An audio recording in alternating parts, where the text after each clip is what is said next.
Di tengah malam yang sunyi, ketika semua mata terpejam dalam lelap, ada satu manusia yang tak sanggup memejamkan matanya. Bukan karena sakit, bukan karena gelisah dunia, tapi karena cintanya pada kita, umatnya. Dialah Rasulullah Shallallahu Alaihi Wasallam, manusia yang paling mencintai kita bahkan sebelum kita dilahirkan. Pada suatu malam di Madinah, Rasulullah Shallallahu Alaihi Wasallam sedang berbaring di rumah Aisyah radhiyallahu anha.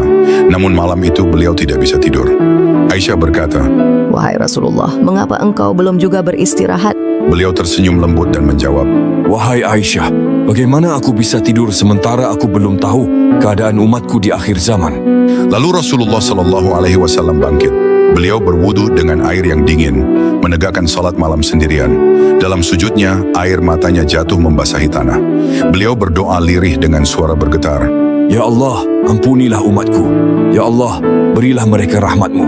Malaikat Jibril turun dan berkata, Wahai Muhammad, mengapa engkau menangis? beliau menjawab, Aku menangis karena aku memikirkan umatku. Aku ingin mereka selamat dari api neraka.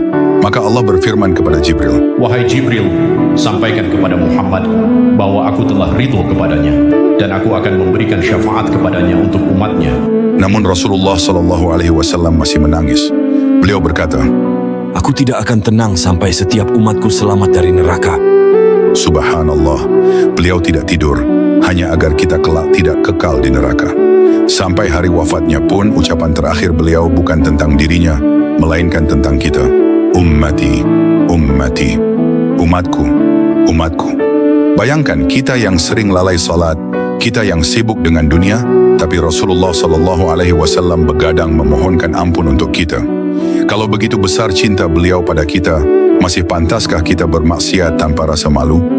Semoga kisah ini membuat hati kita tergerak untuk lebih cinta kepada Rasulullah Shallallahu Alaihi Wasallam dan berusaha menjadi umat yang layak menerima syafaatnya.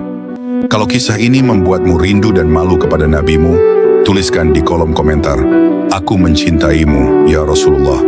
Dan bagikan video ini agar lebih banyak hati yang tersadar bahwa setiap malam beliau pernah menangis, bukan untuk dirinya, tapi untuk kita.